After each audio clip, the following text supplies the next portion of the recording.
ہمارے مسلک کے عظیم عالم دین علامہ مفتی احمد یار خان نعیمی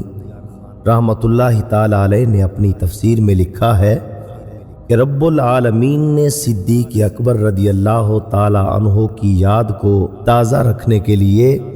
اس غار والے واقعے کے بعد جو آپ کا بیٹا پیدا ہوا جس کا نام محمد بن نبی بکر ہے، اس کے دائیں پاؤں کی ایڑی پر سانپ کے ڈسنے کا نشان موجود تھا۔ اور مفتی صاحب لکھتے ہیں کہ یہ دستور چلا آ رہا ہے کہ محمد بن نبی بکر کی اولاد سے جو بھی لڑکا ہوگا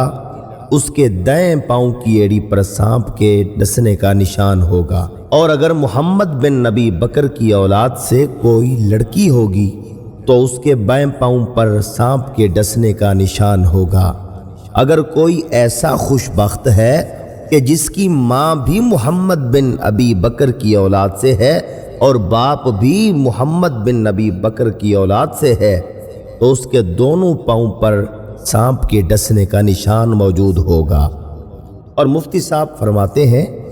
کہ میں نے مشاہدہ کیا ہے، ایسے بہت سے بزرگوں کی زیارت کی ہے، میں نے خود دیکھا ہے، اور دیکھ کر میں نے یہ بات اپنی تفسیر میں درج کی ہے۔